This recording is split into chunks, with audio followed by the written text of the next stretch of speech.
Hello, everybody. Welcome to Novene C TV, and it's your girl, Novene C. Today, we have a wonderful guest with us. His name is Rashad Holman. He's my cousin, and he will be talking to us about life after the NFL. But first, please, if you haven't done so already, subscribe, like, share, and comment below if you have any encouraging words that you want to give to Rashad. So let's get right to it. So tell us a little bit about yourself, Rashad. Where do I start? I'm from Louisville, Kentucky, Yeah. Louisville to the locals, uh, born and raised. First time I left was to come live in California. And then I've lived in New York for 14 of the last 15 and a half years, let's say. So I've been home now for a year and a half. Okay. But, that equals who I am, I guess. My travels, things like that. Okay, well, since you mentioned all the places that you lived, which place did you like living the most? Well, I'm back home, so So, I mean, I love home. I always knew I would come back, at some point. yeah, I couldn't just stay away. And then I'm fortunate to have my family still here. So, knock on wood, everybody's still safe, doing well. So right, right. uh, I knew I was going to come back, a little later than I expected, but I'm back now. So I'd say here's the best. I give California the weather. Right, right. But you like the hustle and bustle of New York? Yeah, New York was well, one thing, it was closer, if the Bay was, where New York is, I would have probably stayed in the Bay, you know what I mean? Because then they would be like, I can just go home whenever, Right, same time zone and everything. So, right, it was just easier communicating, and I had, a few connections there. So it made it easier to kind of assimilate, you know. right.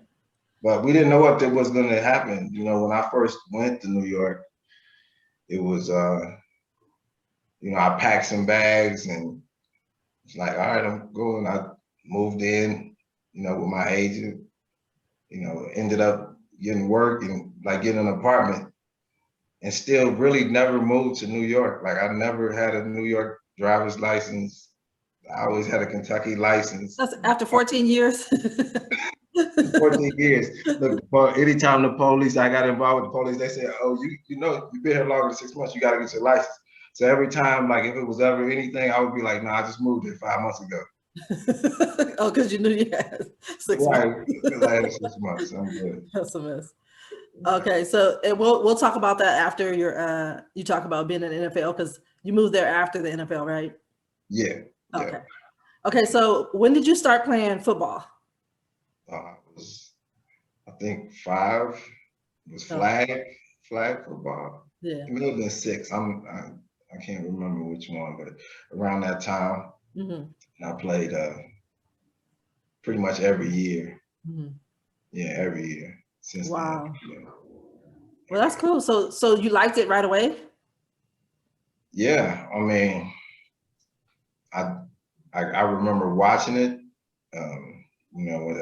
As a kid, um, I would go to games. Went to my father would work the games, and mom would take us to the games. We see, we play, run around, play, watch the game. So when it was time for me to play, when they asked if I wanted to play, I was like, heck yeah.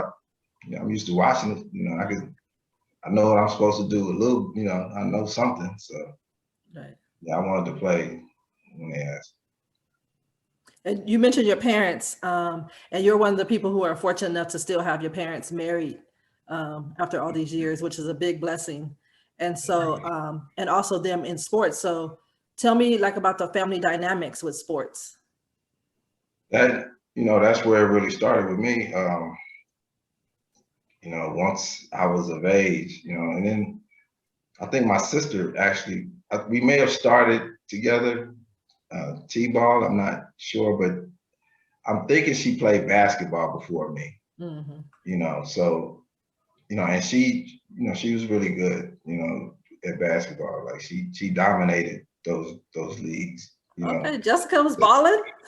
So, I wanted to play too. I saw it, I couldn't avoid it really, so, and, we did everything, football, basketball, track meets, it was all year round. And then even in the summertime, we were doing something, we was always active. So, And your parents coach, right?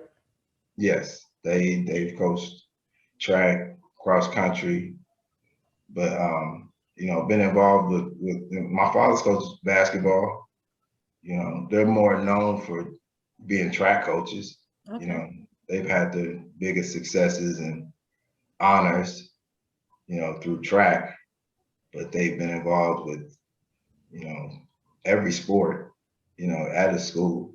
Yeah. At some point, the athletes cross over anyway. So, Right. you're dealing with a lot of different people. They're students, first, so they're teachers anyway, still teaching kids, just they got them after school and, doing a lot more with them. So it's, they spend a lot of time with those kids, Right. so. Right. So your family is really like an important part of Louisville, Kentucky sports and academics, right? Yes, they have a very large fingerprint Right. on. That's awesome. And I feel that like when I come over to your parents' house and anytime we're in that living room, everybody's talking about sports. Like the topic is about some type of sports is on TV and everybody's talking about it, even like if cousin Pete come over or whoever's there. I think that's regional a little bit, Oh, okay. Yeah. Because, Louisville, even though it's a city, but I think when you like the Bay, when you got San Francisco right there, San Francisco, Oakland, as many people as it is, you have people that do so many different things, in large numbers, sports maybe, like in New York, a lot of people didn't care about any of that. They didn't care about the NFL at all. Oh. You know what I mean? So now you had people that did. A lot of times those were gamblers. Right. Gamblers really care about the leagues and what happened in this game, and they remember this, what happens to their teams. Yeah. But in New York, are they mostly like baseball fans? They all love the Yankees. Yeah. I mean, still have Mets fans. Yeah. But they love the Yankees. Yeah. Like a lot. I mean, I guess unless you're a Mets. It's crazy because like the Yankees have all the championships, right? And then the Giants have the championships. The Jets have one. But it's like Mets, Jets. It's like you're a Mets fan, you're a Jets fan. Oh, yeah. Mets, Jets. Which is like you got the two worst teams. Like Right. But they do cross over. I'm just saying, I met a lot of Mets, Jets fans. Like it was sad for them.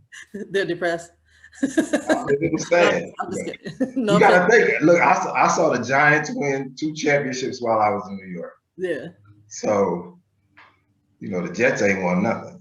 So, for babies. So, yeah. But then, back to the point is,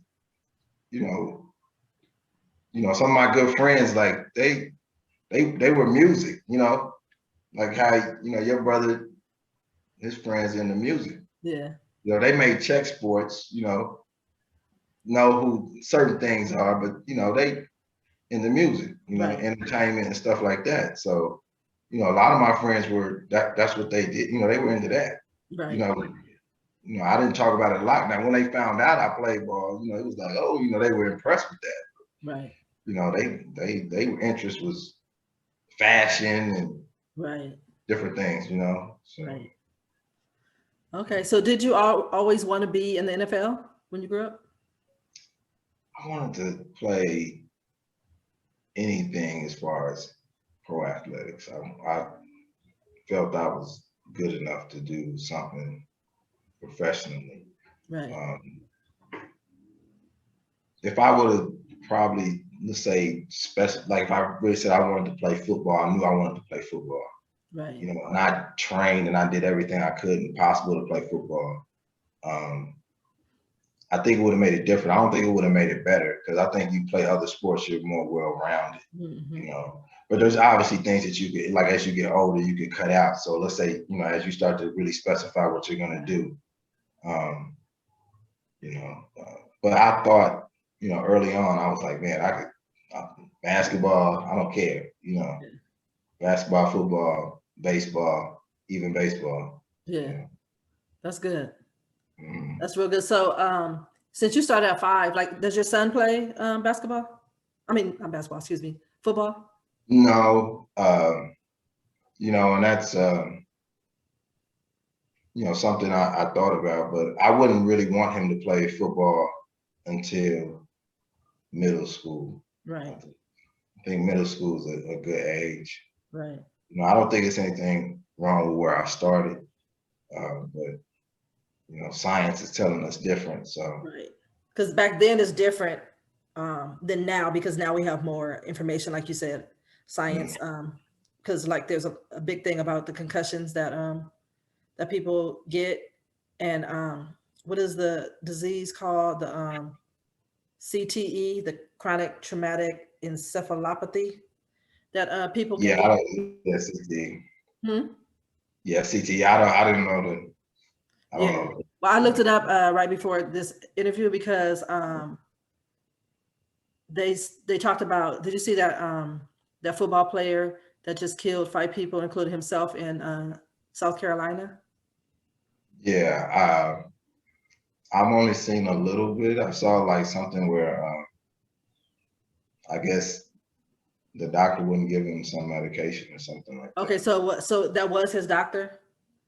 You I know was. what? I'm not. Again, like I said, I don't know the answer. I just saw that was something that they threw out there. Who knows? You know, by the time it's over, it'll be something totally different than that. Right. Because the football player's name was Philip Adams, and he played on the Niners at one point. Yeah. And I just feel like it's so sad, right? The situation, period. Because, like, say if he was suffering from something like that, and then, so he was suffering enough to kill, some people, a doctor, hit the wife, 2 grandkids, and then somebody who was just working at the house, Mm-hmm. and then ended up killing himself. So if it was from the CTE, like, what could have happened to prevent this? What I'm trying to say. I'm not asking you. I'm just saying, like, it's just sad and touching when something like that happens, and because it seems like something could have helped him to prevent him from taking it that far. You know what I'm saying? You know, it's hard to say because you know every situation is different. You know, if you think like even though Junior Seau didn't go and kill everybody else, like I don't really know, you know, what kind of mind frame you got to be in to go take other people's lives. Right. Um, you know, so but I don't know what he was living with. I mean, as far as him taking his own life, I don't know what he was living with. Right. You know, I could speak to that. I know, you know, some of those guys are really really having problems, you know, not feeling like themselves, not being themselves. And then, you know, some of it could be, you know, even financial and just trying to get themselves together, you know, not being able to put a plan together. So it's really difficult to say what it is because each one is like has its differences, you know. Right. Right. And so, have you suffered from concussions when you played? I don't think I have any that were documented as concussions. I've had hits that how, you know, like today, like if somebody gets hit a certain way, they see you do anything like stumble or anything like that, you're out of the game. Yeah. And they're taking you up and they'll say, oh, he has a concussion or whatever, or head injury or something like that. Yeah, I've had those hits. Yeah. But, you know, when I played, we still, you know, we go back in. You know, Right. if you had to sit out a quarter, if you had to, you know, just sit out a couple series or something like that. But we played. Right. So I don't have anywhere, it was, I say documented. No. Right. I remember one injury that you had to your shoulder, I guess, and they called it a stinger. Yeah. Do you still have problems with that? Yes. That's something that it's the nerve. So, and that was one thing when I was getting checked about it, because after, during my third year, it was really bad. It got to the point where it was, I couldn't really hit someone without it going numb, the whole pain. And I had to have that hit in order to play. Like after that, I would be good. I could go and play and hit and use the shoulder and everything. But the first one would be just, it was terrible. You know what I'm saying? That sounds painful. What position did you play? Defensive back. Yes. And what team did you play on, sir? I played with the San Francisco 49ers. And so, so you went to college at what school? The University of Louisville. And you guys call it what? Cardinals. No, you guys call it U of L. What you guys call it? U of L? Yeah, U of L. And then, so tell me about draft day. Like, how was that?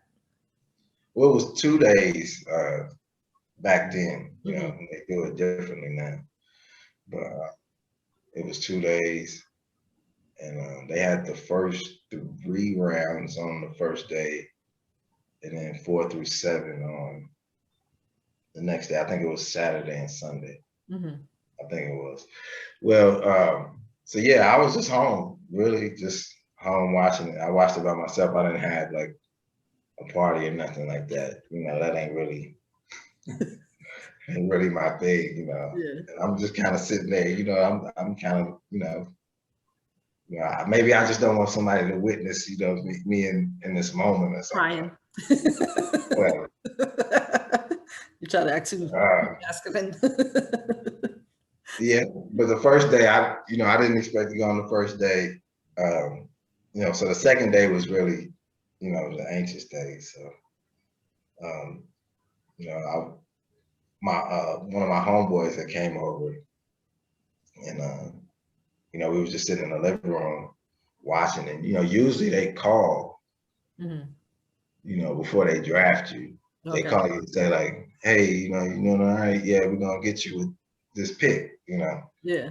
And the person kind of knows before the draft comes. So right. What was cool with mine was, we just watching the TV. I ain't get a call or anything. Yeah. And just see my name flash up on the screen. So that's how I found out I got drafted, was by watching the TV. Wow. See, I was going to ask you because I thought that they called people. So they didn't even call you and let you know beforehand. You just sit with your boy and see it on TV. And so then what was your reaction? The real reaction. Don't try to, what did you do? Oh, I ran upstairs. My folks were cleaning their room or doing something. They were upstairs. And I ran up there and told them, I got drafted by San Francisco. Yeah. So, after that, shortly after that, they were calling, okay. The team called, defense coordinator, coaches, GM. I spoke to the media, for, they had a few questions. And after that, it was just, I stopped watching the draft after that. There's no need. Yeah, I was done with that. I was done with that show finally. Right. Okay, so to let the people know, because I'm from Cali, and then you're my cousin, but you live in Louisville, Kentucky. So we didn't meet you until how soon? I mean, when did we meet you, and then when did you get drafted? Because remember, I was 19. You were 19, and that's when we met. I already knew your grandmother. Yeah. And because Granny and them, she used to come to Mario and yeah. we already, had met them. Yeah. We got old pictures of them. Yeah. And Lindsay and Chico. So like you knew some of us, Right. But not like, me and my sisters and my mom and my brother and stuff. Right, And right. we had met you guys the night before you were going to leave, right, to go back home. Right, right. Oh my God, we had so much fun when we went to the pool hall in Vallejo. Yeah, I was so mad at him for that. Like that was crazy. Like we were there for 10 days. 10 days. Imagine that. Because he knew we were going to hit it off because we were around the same age. And then we were going to steal you guys from him. In an apartment waiting for him, Right, and right in Richmond. We could have been doing all kind of shit. Yeah, we could have been having a ball. Like we could have, instead of, look, we went to San Francisco on accident. I know. You know what I mean? Like on accident. But we still got to see. I still remember. You know what makes me always remember that? That was when Andrew Cunanan was on the run. Who was that? He's the one who killed Gianni Versace in Miami. Okay. You don't remember that? I mean, I remember, but I don't remember the person's name and nothing like that. I think, you know why I remember? It's because I was listening to, I used to live in New York and Shine. You know that song Bad Boy? I think so. What type of nigga there in the street? Bad boy. Oh yeah.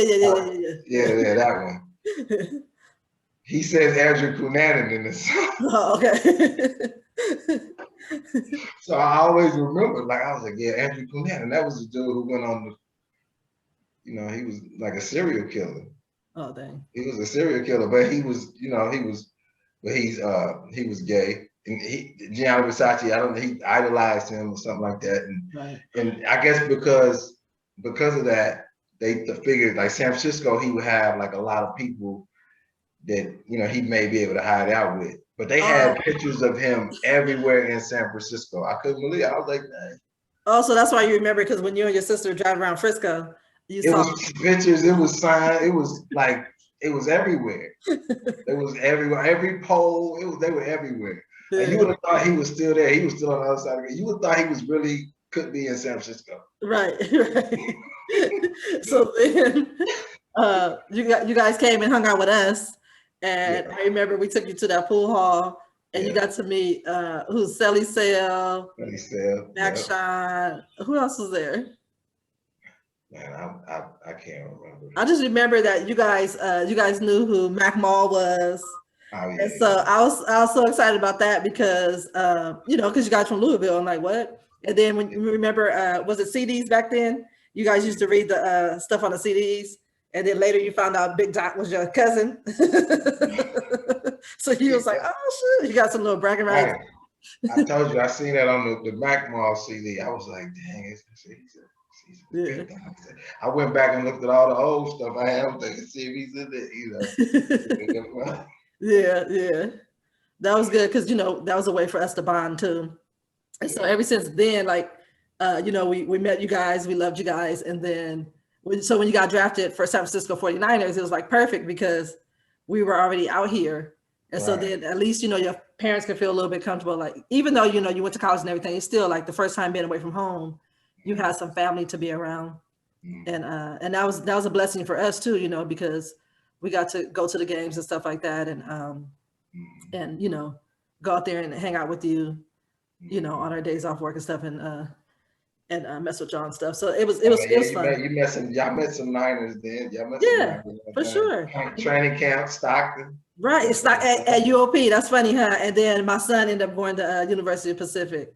Yeah. After you guys had him on the little golf carts and stuff out there, him and Kamani and Demondre. Yeah. So it was a trip because everything was like full circle, right? Like we met you guys, and then you came out and were drafted to San Francisco 49ers. Your training camp was at UOP. My son Kiyamo went to UOP. Just everything was perfect. Yeah. But everybody that we met on your team were so nice. Everybody was cool. Like Garrison Hurst, Jeff Garcia, even Coach Mariucci. Like everybody was real nice to us. And I never knew what to expect. So it was fun. And then of course, all your friends that we met, Ty Streets and Al Blades and What's his name? Yeah. Terry, John. Jack, did Yeah, you? T. Jack. John. Yeah. What's his name? Keith. Oh, yeah. So let me say it again. And your friend John Keith. And it was funny because one time me and my brother Tim were we were just walking out in Atlanta, right? And we were, I forgot where we were coming from. We turned the corner and we see John. So we started talking to John, like, what's up?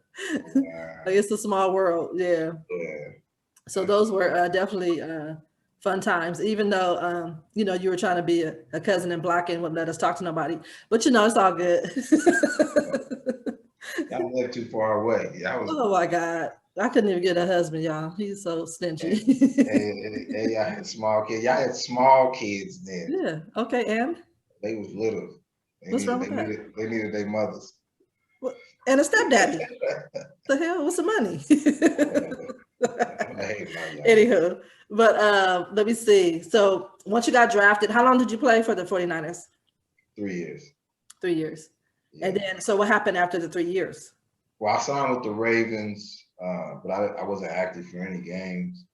But when I went to the Ravens, well, after, you know, that 3rd year, I went to the doctor to see if there was anything they could do about my shoulder. But they were like, you know, they could try to like clean it out or something like that. But they was like, it's a nerve, so there's no guarantee that it's gonna, you know, make it better. You know, or you could just, you know, play with it as long as you could, you know, deal with the pain. And when I went to Baltimore, I mean, it was the same. I still had the same issue as far as like the pain and stuff like that. So after that, you know, I never really tried to do anything else. I mean, I had, you know, I could have went to Canada or something like that if, you know, I had other leagues that were calling me, but I wasn't gonna go through that pain. Right. For, you know, I was getting, it was okay when you're getting that big check. Right. You know, if you're not getting that, it wasn't, the pain would have been nowhere near worth it just to keep playing. Right. But it's still like that's still a lot on your body, right? When you have an injury and it hurts and you're still trying to like because you're re-injuring it every time that you hit someone. You know, you look at it like that, but it's different for a nerve. It's like from mine, like the shoulder, just the development of my shoulder is different now. Like the muscle, like you can tell the difference from my right to my left. I'm still able to get a lot of strength, but the top end of the shoulder it'll never be what it really should be.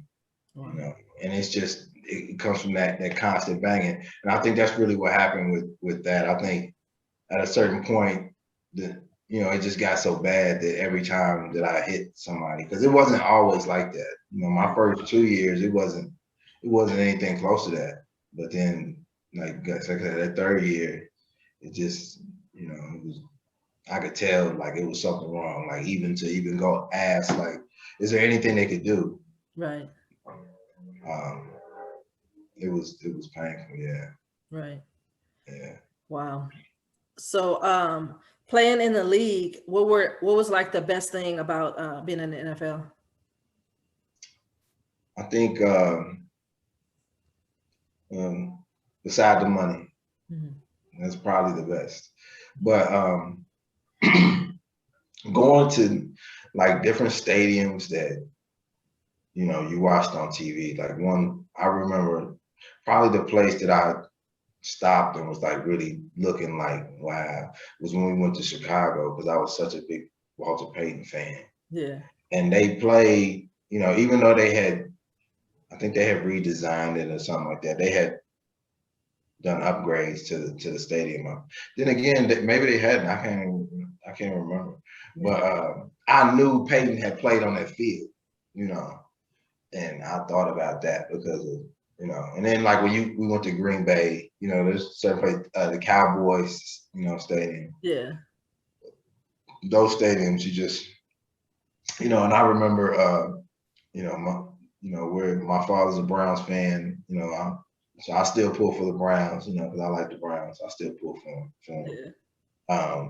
When we played in Denver and going to like seeing where Mile High Stadium was, because they had just built a new stadium. So it wasn't the original Mile High where the Browns had playoff games, Yeah. you know, where, you know, big games have been played. But yeah, like that sort of thing was cool. And obviously, yeah, the travel and stuff like that is cool. Didn't you guys go to Japan too? We did go to Japan for preseason in 2002 to play the football team now, you know, Washington football team. Okay. Yeah, we stayed there for 5 days. 5 days. I mean, it was hot too, man. That's one thing I remember about Japan. I couldn't believe it because I figured it would be, you know, hotter places. But even the guys from Florida were saying it was hotter. Those guys from Miami, they were saying, man, it's hotter over here. And I don't know. I think it's because, you know, it's, you know, like Southeast, you know, Asia. You Oh know, it yeah. was the middle of summer. It was August. I mean, it was Yeah. just, it was humid. It was miserable. We played indoors though. We played in an indoor stadium. Okay, that's good then. But Yeah. that was awesome that you got to travel, you know, to another country Yeah. because of football. So Yeah. that's really, really good.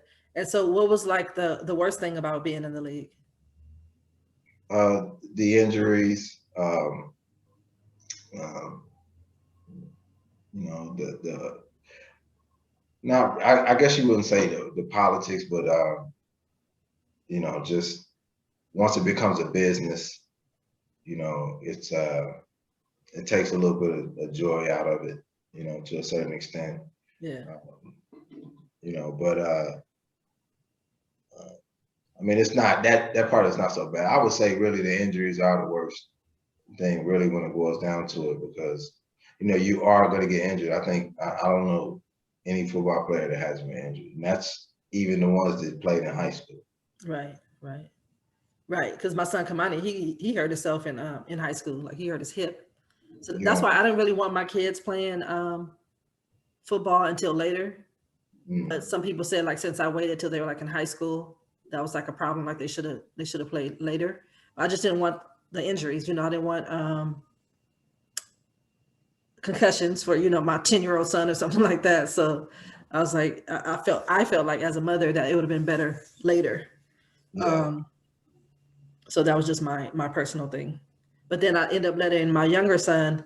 He played well. It was like a flag football league a couple years ago. He played and he liked it, but he has allergies so bad. Like when you play like on the fresh cut grass, like his eyes, like his even like his eyeballs will like swell up. It was like it was horrible. So some games he had to sit out just because of how bad his allergies were. It looked like he had like two black eyes from it. And so, but when he played on turf, it was good. But they like that wasn't an option. Like the league that he was playing in, first they were playing on turf, but then they had to switch where they were playing, and then it was fresh cut grass. So that fresh cut grass is not good for him. Does he still have those allergies? Yeah, but you know now we kind of been in the house, so it hasn't bothered him yet right now. But like we have this, we give him this natural stuff called well for kids it's called something different, but for adults it's called kick ass allergy. And so it's like some drops that you take, and it's supposed to help, you know, with your allergy. So that's what we would use because he had an inhaler, he had eye drops, he had nasal spray, he had all kind of stuff. Oh, Just wow. a deal, yeah. But No, that's miserable. I think, see, with football, I think football is probably the sport. Well, no, because basketball, it just depends on how tall you are in basketball. But football is a sport that you can start late yeah, and still actually make it because yeah, it's mostly about speed and quickness, you know. And that's why I never felt like, you know, with my son, I ever had to really rush him to play football because you know, if he can catch, you know, if he can catch, you can run, you know, then right, it's, you know, figuring everything else out. But you know, it's not like a overly complex game where you have to be really technique sound. You could learn technique, you know, pretty quickly in football. You right. know, so I mean, I don't think that them starting late it may have had, you know, a little bit of a factor. You know, maybe they would have had a certain advantage, but there's been guys that started their junior year that made it to the NFL. Wow. You know, there's guys who started like way late and still made it. Right. Right. Mm-hmm. What was challenging about being in the league?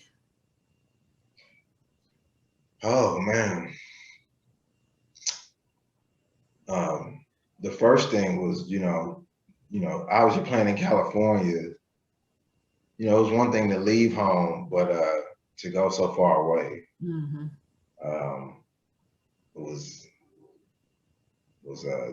difficult. It wasn't difficult. I had a job and I knew I had to do it, but I think just mentally being like, all right, I'm not gonna be home for, you know, this amount of time. You know what I mean? Like I'm gonna be gone. So, you know, but it helped me too, though. I think that's the only reason I was able to move to New York. I remember when you were in the league, but I forgot the guy's name. There was a guy and his wife, I guess, that were helping people talking about finances, and he was also a substitute teacher. Do you know who I'm talking about? He was a substitute teacher at Vallejo, like at my son's school. Who was? A guy that was on your team. What? There was a guy that was on your team. He was married, and he used to talk to you guys about finances. Because remember, they said that that a lot of people, you know, like how you get paid. You know, I guess you get paid only when you play, and so a lot of people are broke because they spend all their money. And so he was teaching you guys. Well, I don't know about you because you've always been good with money, I believe. But he was teaching certain players how to budget. Him and his wife. I can't remember. Brown. I wouldn't have paid any attention to that probably. Why? Because, you know, I don't need anybody to tell me not to spend no money. Because you're so cheap. No, I mean, I spend, you know, my purchases are big. It's a what? They're big. What does that mean? I mean, I'm investing. Oh, okay. I'm investing. I'm not really purchasing. I'm purchasing, but with the purpose of, you know, longer goals. Have your money to make money. Try to, yes. Right. So when you were in the league, is that when you started investing, or? Yeah, that's the idea of investing obviously came with the capital. So, you know, we've had, you know, since I was in the league, we've had, you know, the market 07, 08. Right. You know, so we've had, you know, I've had some that's done well, you know, and some that not so well. But I think that's just business. Right. But what type of things did you invest in? Real estate, Vegas, a house in Vegas, condo in Vegas. I bought, you know, the house next door to my mom. Yeah. And that was really just the investment because you know, like I said, I didn't, you know, I knew I would come home, but I didn't want to stay here right away. But I figured, you know, I buy a house and, you know, when I have the money, you know, and start that process. So that was somewhat investment, but, you know, like I said, I looked at it where, you know, I could retire here, you know, at some point, you know. That's awesome. And that was very smart of you at a young age to do. Did you invest in the stock market, or do you invest in the stock market? Yeah, I mean, I have, you know, a few different vehicles. Retirement through the NFL, you know, 401k, growth funds, annuities, different things. You know, you have a little bit of money here, a little bit of money there. Yeah. So yeah, I've been involved in the market when, you know, I was a believer early. One of the good things in the NFL, you know, they have a 401k. They have an incredible match, and it's one of those things where a veteran is gonna, you know, they're gonna be in the meeting room like, y'all sign up. Make sure you sign up for, so if the team cares about you. I know on our team, it was one of the things. I mean, I knew I was gonna sign up for it anyway, but they made sure that we got signed up for it because that money's going from guys that are 21, 22, 23. That money's growing from then. So you don't need a lot when you're in the market. Time is your best friend when you're in the market like that. So any little bit you put in there, it could be as little as $5,000, $1,000, whatever. After 20 years, that thing's gonna look way different. Right. That's good that you were able to do that. And was gonna say, oh, so after you left the NFL, where did you start working, or what did you do? Well, when I first went to New York, I was flying around with my agent. I think he wanted me to become an agent, and I considered it, but I didn't really. I don't know. I think I just didn't. It didn't fit me to do that. I didn't know. I don't know if I could speak to like younger kids and try to get them to try to convince them and stuff. Why you said that? I kind of equate. I mean, I don't know. It's like, especially at this point, like if you're younger, maybe it's kind of cool. You know what I'm saying? But as you get older, but then no, I just couldn't. I couldn't see myself. And I remember how agents spoke to me. A lot of them, they'll kiss your butt and tell you you're great. And I was thinking like, man, you got to just tell somebody they're great all the time. No, they do. You could have been a different type of agent, a real dude. You know what? Some people would expect that and like that, Well, it's like anything else. I think if you decide you want to do it and you put yourself in that type of pressure cooker, like you either gonna succeed or you're not going to. It's any kind. It's a sales job. But it's a long pitch and close process is very long. Now I understand sales, having worked in sales, so it didn't appeal to me, coming out, you know what I mean? And then I ended up working at a broker dealer, and which is basically, just like a brokering company, but they like I don't want. I think it was secondary market, so they, obviously they weren't on the floor, but they handled big trades, guys actually multi-millionaire type of situations, like on Wall Street, you're saying? Yeah. Oh, it was on Wall Street. It was on Wall Street and Water.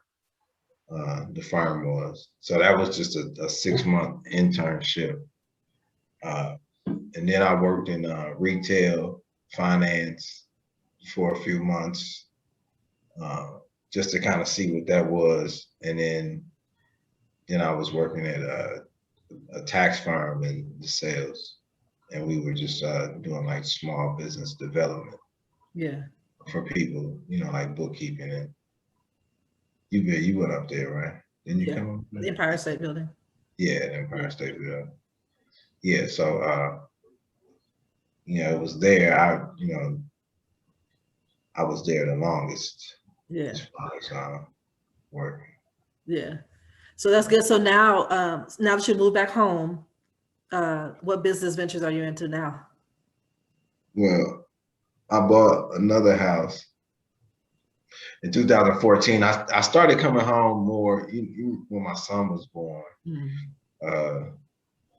Could bringing him, back and forth. He flew for free, so it was, all I had to worry about.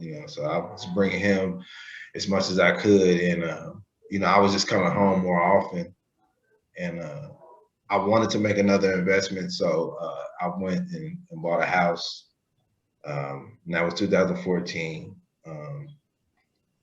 2019, when I came home, I had, the house had, we had some unfortunate circumstances, we'll call it. Yeah. With the house, and I wanted to. I needed to come home and do that. I didn't really want to put that on anybody else. I probably could have just, threw money at it, but then it would have been like, all over again. Who's going to manage it? Who's going to deal with it? Um, and on top of that, it was kind of like the perfect storm as far as like, me already wanting to come home. I had wanted to come home, years prior, but with this happening, it was kind of like, all right, let me just go home. This is a good time,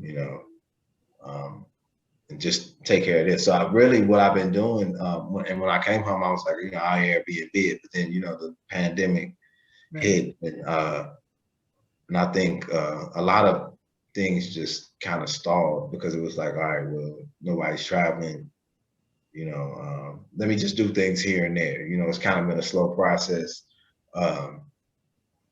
But, I think, and one of the best things that happened was, when I started staying here, when I got sick and I started staying here, because then it's like, all right, now the place feels more like it's lived in, you can figure out, okay, what's missing, like what I need, like, I mean, make sure I get it. So I think in the last 2 months, it's ramped up a lot more. And now I just have a few more things. I mean, it's comfortable. Like if I had friends, like my homeboy stayed here. That was another thing. My homeboy came here last summer. He stayed here, and we got a few more things. So, anytime somebody has stayed here, or, I would come over here, cut the grass, do certain things. We painted, like I said, furniture. So I just wanted to see how much money Airbnb would make close to like the fairgrounds. You know where that the fairgrounds where the amusement park is. It's right by the airport. So it's literally, I was thinking that you were talking about where the Kentucky Derby is. No. But it's in that vicinity. Oh, okay. It's not far from there. Yeah, you haven't been here in a while. So, but it like the airport, where the airport is, it's, you don't even have to get on the highway. Like you can take the street to my house. Oh, okay. So that's a good location for people when they fly in, if they need to stay in Louisville. If they're in that area, yeah. But the fairgrounds to me was what but just because there's so much stuff that happens at the fairgrounds. Yeah. All year round. Yeah. It didn't last year, but they have gun shows, where somebody may come into town. They may say, well, it's a gun show. Let's go to Louisville, go do something downtown. Yeah. Go to the gun show, Oh, it's by downtown? Huh? It's by downtown? Yeah, it's probably like 10 minutes from downtown. Okay, that's good. That's a good location. Because is that where the Muhammad Ali Museum is? It's downtown. Louisville Slugger Museum? Yeah. Yeah, because remember we went there the last time when me and Xavier were out there with you. Right. Yeah. Right. Okay, so yeah, that is a good location. Yeah, no, it's not far. You know where you remember where Jessica lives? Mm-hmm. It's I mean, it's not even 10 minutes from where she lives, really. That's awesome. And then it's also close to the school. So like if parents are coming to visit their kids or something like that in college, they could stay there as well. Yeah, I mean it's centrally located. Yeah. It's pretty much in the middle, like the east and the west, of the city. So I mean it was a good location. I knew it was. I took some time. I had a homeboy I played ball with. He took me around. I told him what I was looking for, and I wanted something that I could, not really have a note, that I could probably try to, get like put in a low offer on and see if they'll take it. And the market was heating up here. Like the market is done really well as far as real estate here. Like a lot of people, it's amazing how much, with the pandemic, how much but I see a lot of people buying too, people that are working that have saved a lot of money not going out. They like, man, I'm gonna go ahead and buy me a house now, But yeah, I was able to get a really good deal. I was able to, what they wanted, I ended up giving them 10 less than that. Oh, that's good. Yeah. And so I was able to just, take care of that. And had been renting it, while I was in New York, I was renting it out. So I was, getting money from that too. So Right. uh but yeah, I haven't rented it, since I've been home, even though I could have. I mean, there were people who wanted it before I did any of these upgrades to it. It was people who wanted it, just, and I was gonna try to charge them, I don't know. I was gonna name some crazy number because I really didn't want to rent it out. Right. So I'll see what it, like Derby usually, people are usually gonna make money off Derby. That's usually gonna be your biggest money maker. That I'm anticipating that like a Derby, like somebody renting it for Derby would cover probably like, let's say 2 probably regular months, at least like 2, maybe Right. 3, depending on, if you get lucky, I guess. I don't know. Are they gonna have the Kentucky Derby this year? Yeah, they're gonna have it. They're gonna have some people come. I don't know exactly how many, but it seems like they're still trying to have like Derby parties and Yeah. But even a lot of those are gonna be limited. I don't know how much I'm gonna do, but it seems like those parties are still gonna be limited. Like they're not gonna be full capacity. It's not gonna be like normal. Right. Right. Yeah. Okay. Okay. How many bedrooms is it? It's 3 bedrooms, 1 bathroom. It's got a basement. Oh, basement. Oh, good. Yeah, but I got it. Like the basement needs work. But I mean, it's good for storage, but it's not. That's the thing. Like that's kind of like what I'm doing. When I see like on a monthly basis what it actually earns, and like I said, I just took some of the stuff down and filed the paperwork. I set up the company, and that was it. I'm not sure because I've been looking on Airbnb. There's certain stuff that you have to have. Like it's crazy. Like once I've set this stuff up, but they take the taxes out automatically, and I guess they pay the city or whoever. I'm not sure exactly how it is, but from what I saw, that's how they handle it. So you got to have all of that stuff in order. Like so, you have to wait on the city. Like it was. I feel like it was over a month ago that I dropped my check off and all that paperwork and stuff, and they just now cashed the check, so Really? yeah. So I don't know. It's not a big deal as long as I have everything I need, because like I said, the website, you got to have it in order to even put it on the website. Okay. Yeah. So What you call it? So, do you only go through Airbnb or do you do like the what is it? The other one, VRBO? they mentioned when I was doing everything, they mentioned 2, Airbnb and another one. I didn't pay attention enough to write it down or anything like that. But yeah, I'll do it on both of those if that's how it works. I mean, it sounds like those are the ones that advertise on. But depending on I think when things get back to normal, I think it'll even be more so that kind of business, for people that want to avoid, and I think a lot of people, that's what people are doing anyway. When they travel now, so they're looking for a house. The first thing they're doing is looking for a house. They're not looking to stay at hotels. Right. It's better and it's more cost effective. Yeah. Like we stayed in one in Tahoe with my friend Karen and her family, and so I didn't know what to expect because that was my first time staying in the Airbnb. But they had like everything you could think of, they had it there in the house. Like all the different kind of pots and pans and knives, like any knife that you needed to do whatever, all the appliances and everything. So I was like, wow, this is great, because that's something I wanted to get into too. Buy property and rent them out as Airbnbs. So just being there, I kind of saw like what I would need to put into a place, that I own and rent out. Right, and I'm kind of like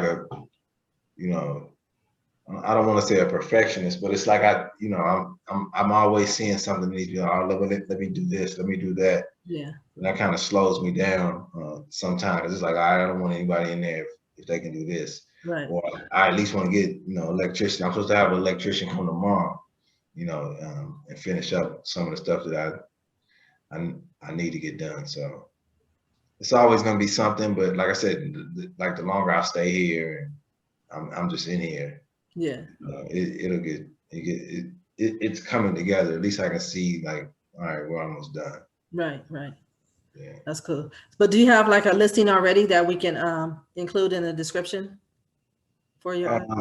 You talking about for the place? Mm-hmm. No, I don't have. Okay. Okay, that's fine. I got like I started to put everything together, but like I said, it was. I got to a point where they needed more information, and I had to wait. So Yeah. I don't know if they're gonna send me something in the mail, you know, with the information and stuff, but you know, I don't, because I was actually before we were talking, I was looking at into like the different accounts that I had to set up, you know, because there's certain things you have as far as paperwork and all these different things that you have to set up through the city, where they give you, you know, your tax numbers and all these other different things. So Right. yeah. Okay.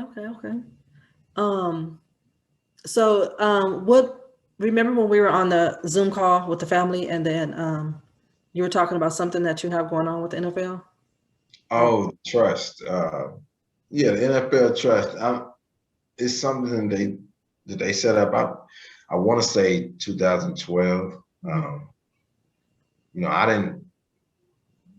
That's why you need to read your mail, you know. But I don't think I really looked at it. I probably looked at it like, you know, just something. I don't know. I didn't know much about it, but one of my boys, he was like, he's really into it, and he uses all the services, which is cool because they give you free YMCA membership, you know, and they have all of these other different things like networking and stuff like that they do, Zoom calls, and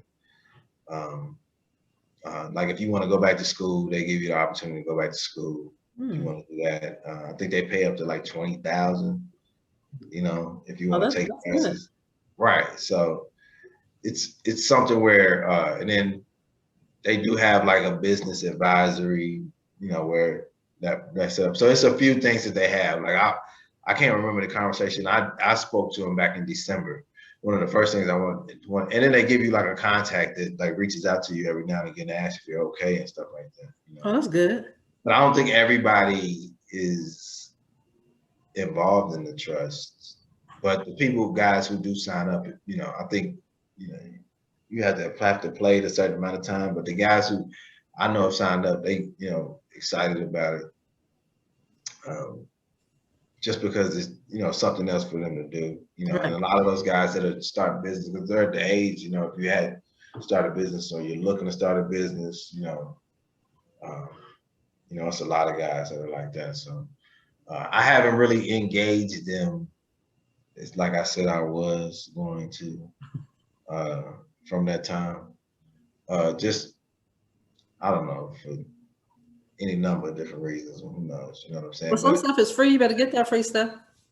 Oh, but it's gonna be free. Oh, okay. That's the thing. It's still gonna be free. You know, even when I decided, you know, go and do it. But I think I kind of seen, you know, the finish. Oh, and then like I said, I got sick. So yeah, what was wrong with you? What you mean? I was positive. You had COVID. So are you gonna come on my show and talk about your symptoms? I didn't have no symptoms. Oh, so how? I couldn't smell. I had, and don't get me wrong, I had like a cough for like one night. I had cough for one night, and then just not being able to smell really. You know, it wasn't like my symptoms weren't bad. But if not being able to smell is not sick, or you had to be quarantined or something? Yeah. Oh, okay. How long did you quarantine? It was like 10 days. Oh, okay.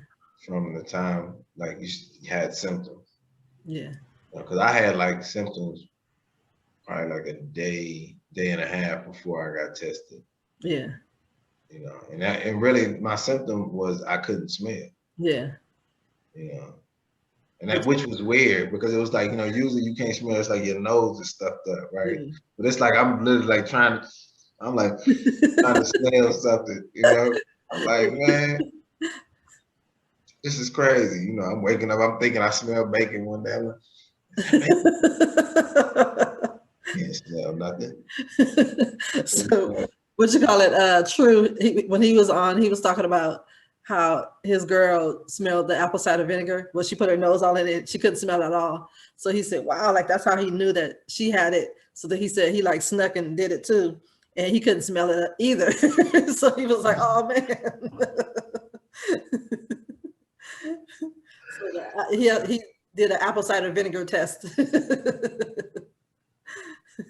I mean, you know, like when you can't smell, it is a difference. It's a difference. It's like, man, that is like mind blowing. Yeah.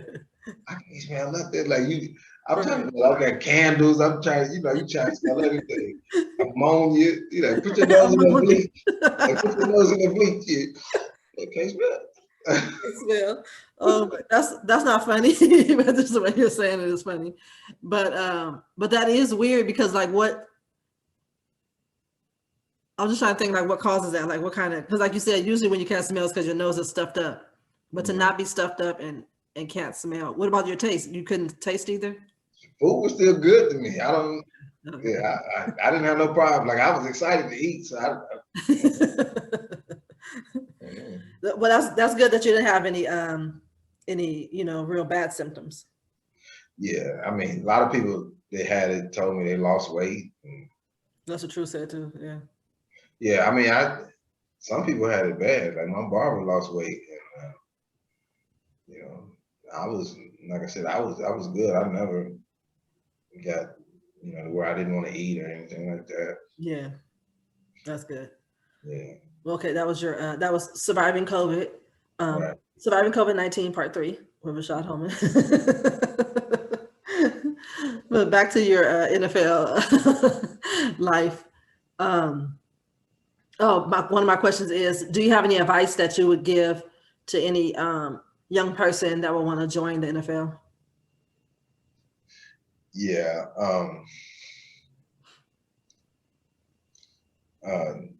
As far as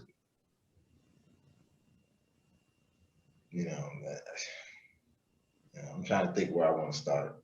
Right. I think guys know that you have to be, dedicated. I would suggest guys become students. I don't know. I mean, I would just equate it to kind of like school. You have to treat it like it's another subject where you can study. Get used to watching tape and film. That will definitely help you in the long run, as far as just getting accustomed to really studying the game, right? Understanding the game, understanding what people are trying to do, what they're trying to accomplish. I think you learn how to watch film. I would, for a young person, I would always ask someone older to watch film with them, just to kind of see what they're looking for, to kind of explain. I think that's one thing Kobe said that I forgot. I think it was Tex Winters or something like that. One of the coaches, they taught him how to study, film. I think that really helps. And then as far as on the physical side, I would say track, anything to work with your speed will give you an advantage in football. When they have you go to the combines and things like that, the biggest thing they're looking for is, how fast are you? Right. They look at those other things, but if you can run straight line, and that's any position, top to bottom, maybe not kickers, but top to bottom, if you can run, quarterbacks maybe not the most important thing, but if you can run, it's never a negative. Right. So I would always just advise, some of those things. Become a student and always, work on your speed, quickness, things like that. Right. That's good. That's good. Did you get an award within the last few years at your college?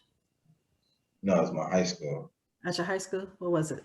Yeah, they put me in the Hall of Fame. Hall of Fame. What's the name of your high school? Louisville Mayo. Okay. Yeah. That's Yeah, cool. so Congratulations for that. thank you. They haven't, we haven't been able to have a ceremony, obviously. Oh, so what? It was last year? No, I can't remember when I was supposed to go in. I had to check, but yeah, I think I was supposed to go in last year. Yeah, I was supposed to go in last year. So 2020, 19.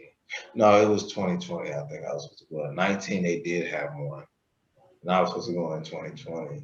Yeah. Or maybe 21. I don't know. I'm not sure because it was kind of backed up. They were like, "Oh, you've been accepted this year, but being that we had too many people, you're going in next year." You know what I mean? It was one of those situations. So I had to check my email. Yeah. But yeah, one of them years I'm supposed to be going in.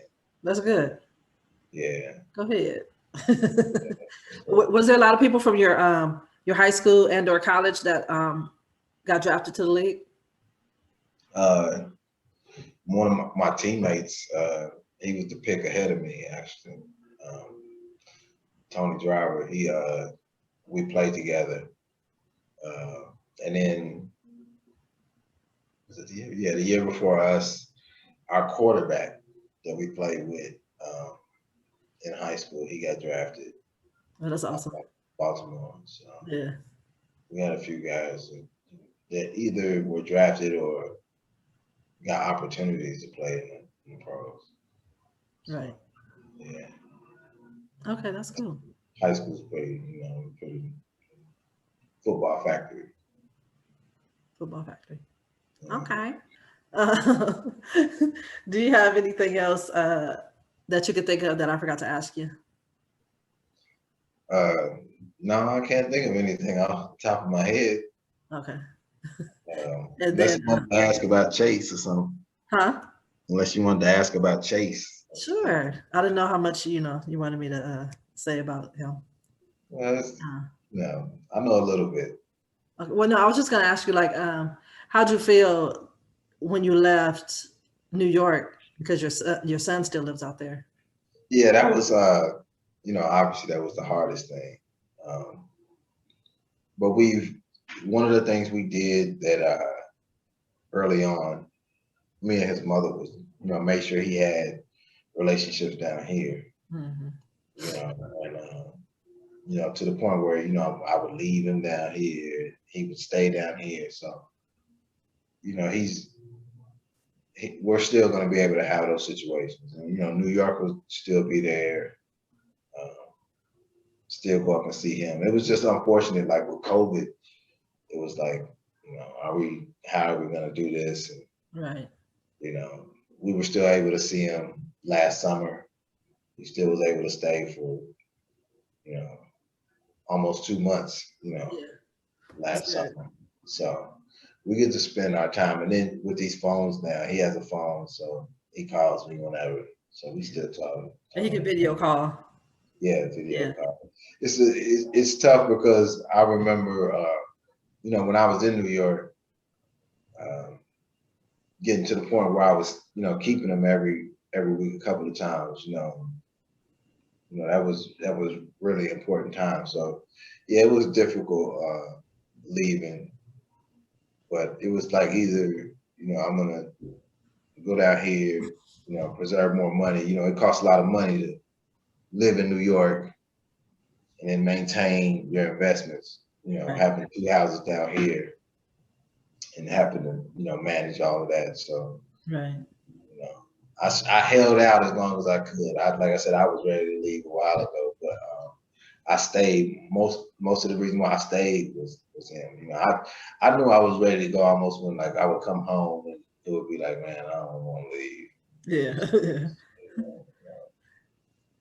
And well, yeah. So I don't know. Maybe there'll be an opportunity for for him to come down here. Even I'm always open to that. I doubt if it'll happen, but I'm open to that. Yeah. Yeah, That's cool. yeah. I was just thinking about him, how much energy he has and stuff. And that made me think of the nickname that you have out there. Do you want to share? Do you want to share your nickname? You share it. Since you know the name. So why do they call you Jumpy? I don't know. I got high verticals. Yeah, high verticals.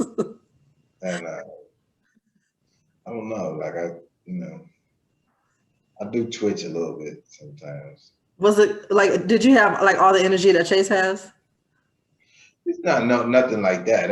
I mean, the name came later. You know what I'm saying? So it wasn't like I grew up with that name. You know Oh, okay. So just your friends, like when you were a teenager or something. Yeah. So so it wasn't anything like that. But like I said, I always had a 42 inch vertical. So you always had what? 42 inch vertical. You did? You had to put the exact. Look it up, man. It's documented. I'm not trying to brag, but I got a 42 inch vertical. It's documented. It's on, it's on the internet. But yeah, I mean, I probably twitch a little bit, I keep a little nervous energy, but it's not like, he kind of, DJ, he exaggerates. Because as we all know, he runs his mouth nonstop and he never stops moving. Right, he's a character. That guy's a character. But was gonna say, I always ask each one of my guests on when they come on Novene CTV if they have a question that they would like to ask me. So what would you like to ask me, sir? Oh man. What was your favorite moment of me living, with the Niners and all of us together? What was your favorite moment? Favorite moment. We used to have so much fun. I think I liked when, of course, I liked the games and, the good seats we had at the games. But I also liked, like, you and some of your friends would come over and eat at our house.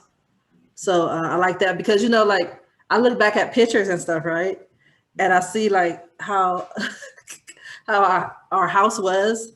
And it was like, it wasn't the best, but we lived there and we were welcoming and loving. And then you guys would just come over and chill. It seemed like nobody ever looked around like, and judged. You know what I'm saying? Heck no. And so I like that. And then we used to go out there to visit you, and sometimes we would cook over there too.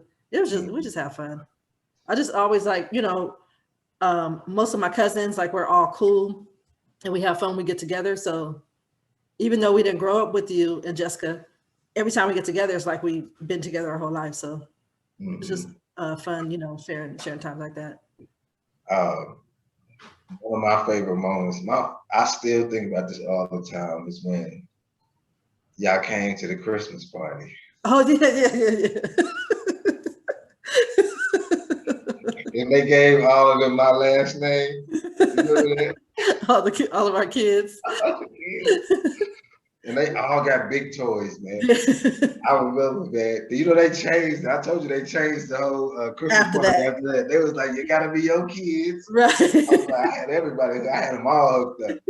Because it was like who did Latifah have her kid? Yeah, Latifah had Kiana. So it was like me and my two sons. Jamaica had Demondre. I'm not sure if Anaya was born yet. And Latifah had Kiana. Anaya was born? Huh? Anaya was there? Oh, Anaya was there? Okay, yeah. So they all was there. They all was there. The ones that, Komori wasn't there. Right, Komori wasn't born yet. And so we all the kids got toys from Santa from the 40. Oh man, they got big toys too, man. They got big toys. I thought it was hilarious. They was laughing. They came and talked to me and everything. But so we didn't know what to expect, right? Just like, that time when we came, that was another favorite moment too. That time we came for picture day, right? I just thought we were coming there. It was me, my mom, and Uncle Tony Scott. So I thought we were just coming there to watch you guys take pictures. I didn't know we were going to be in the picture. Because remember, we took a picture with you guys and then the whole team, me, Tony Scott, and my mom. And then we took a picture around you. But I thought we were just coming there, we just came to observe. Right. So that was like a big surprise. That was really good because who gets to be in a team picture with the 49ers. Like, that was cool. So that it felt regular though, for real for me. I was like, oh, this is just regular. So right. But like looking at it, and then like if somebody sees it, right? Because my mom had the picture hanging up in her living room, so people will be like, "You guys took pictures with the Niners," you know. And so like seeing people's reaction, it's like, yeah. Then they see like Garrison Hurst was on the team, Terrell Owens, you know, like heck of legends were on the team. That we just in the picture like, right.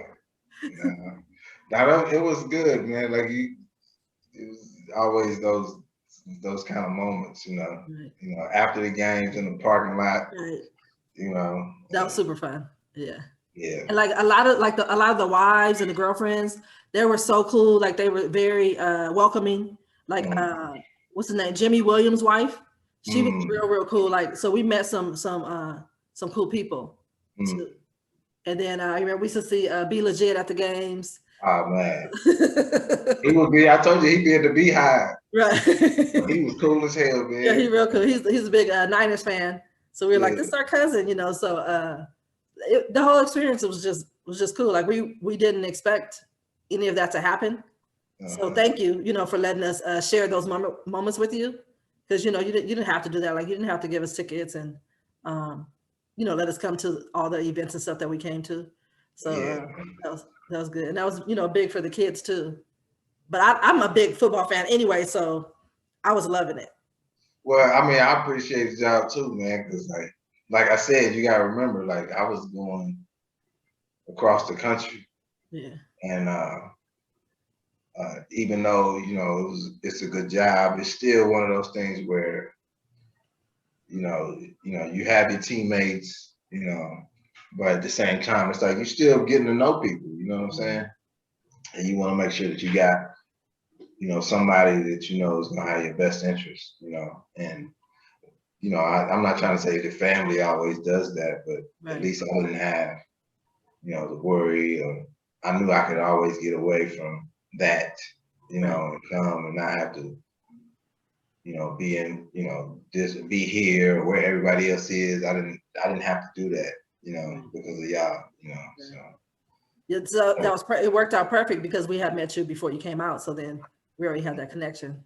Yeah, that was, you know, just obviously, you know, Uncle Tony, he was there from the get-go, so it just like already had stayed in his apartment, and then just having access to his apartment, man, it was like, you know, and then just even especially like the off season, you know, like how I would just be out there, you know, and like weekends or whatever, like if I wasn't working out, like I could just be gone for the weekend, I could stay with him, you know, we would do stuff, and we'd always end up coming out there, you know. So it was a way to, like I said, it was a way to get away and not really have to think about that. So it was like, it was perfect. Like you said, it worked out for both. And y'all was cool. It was no way I was not going, you know, with the kids and all that, you know. You know, with all that. I'm like, man, they came with that. I remember they came down, they was like, y'all got any kids? I was like, yeah, I know some kids.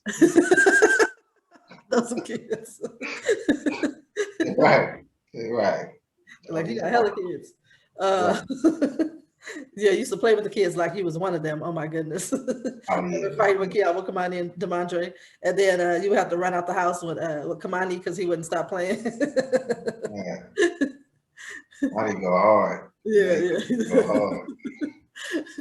Okay, so because I remember when you were in San Jose and then there's an earthquake. Oh. Yeah, man. That, you know, that was so funny, man. Like just thinking about that. Just thinking like when I first, because I was thinking like, what? Truck? Like I really thought it was a truck that went by. Like I was like, that's a truck in the parking lot. I'm like, I looked up. I was like, man, they moving furniture up there. You know, like, oh my goodness. I think we called you to check on you. Is that what happened, or did you call us? I can't remember because I know y'all all called me. Even Stacy called me. Yeah. Stacy called me. You know, it was But you know what? The second time that happened, second earthquake, I knew exactly what it was, and I didn't move at all. Yeah, but remember that first time you were nervous and you said you had your bags packed. You said you happened to get your leaving. Nah, man, I'm getting out of here. You're like, oh, man, poor baby. And then what happened? Look, Rashad, then you moved to New York, and what happens in New York in the Empire State Building? Yeah, I was on. It's crazy because I was on the elevator and that thing was, which I was thinking like, wow, I felt the earthquake on the elevator, but if I was sitting there, I probably would have known exactly what it was. I'd have been like, oh, that's an earthquake. Yeah. But they couldn't handle it in New York. No, because everybody went home. That doesn't happen, right? That doesn't happen in New York. So that was crazy. Like I would have left too. I'm talking about they all left. Everybody, they sent everybody home. Thinking like, oh man, it's gonna be a big one coming. Like they was nervous as hell. Right. So you thought you was an OG since you been through 2 earthquakes in California? Yeah. I mean, I feel like it, but I went through. It was more than 2. It was like 3. Yeah, it was like I think it was 3. The second one was I was in the bed again. It's crazy because I was on the bed the first 2 times. Yeah. And that first time it was like everything was, upstairs, all around. You felt like everything was kind of vibrating. Yeah. The second time it was kind of like that too, but I was laying on the bed. So how if you land on the bed, you feel it. If you're not moving or you're just laying there, you get like you're gonna feel it. And I felt that next time, and I was kind of like, man, I didn't have anything to do. I was like, I'm earthquake. And then like I turned the TV on, and it was like it's an earthquake. I said, oh, so that's all it is. It's just that. Yeah, that's kind of easy. Yeah. Oh shit! One good thing about you when you were out here in San Jose and stuff, I remember once you left, I used to call you sometime and ask you for directions. You're like I could give directions and know the area. Even though I lived out here my whole life, I was still like bad with the different freeways out that way. So then I would say, Rashad, how do you get to this place or that place? And then you'll be able to tell me how to get there. Yeah. San Jose was like a totally different place. That's so funny how San Jose is. I mean, I guess they are different cities, but yeah. Still, it's different. Yeah. Yeah, it's different. Yeah. Yeah. It's like spread out. Yeah. Oh, and this shirt, this is a Mario shirt. He's Escalated Fashion. This says, money comes to me easily, frequently, and unexpected. Oh. So I had to wear this because must be nice. Balling, so I had to put the money shirt on. Yeah. By Escalated Fashions. I got you. Proud sponsor. Right. His information will be down in the description below too. Go check him out. Right. Okay. So thank you everybody for tuning in today and listening to Rashad Holman talk about life after the NFL. And thank you, Rashad, for coming on and sharing your story with us. I really appreciate you. Thank you for having me. Thank you for including us in, in your life and letting us experience, being a family member of an NFL player. That was awesome, once in a lifetime chance. Appreciate that. And I'm proud of the things that you're doing right now. And, keep doing what you got to do to get that money. And teach us too about, other ways to make money. That's right. Each one teach one. Exactly. So I was gonna say, thank you everybody for watching. Like I said, if you haven't done so already, please subscribe, like, share, comment. Also click the notification bell to be notified when I put out a new video, and enjoy your day. I'm wishing you peace, love, and light. Bye.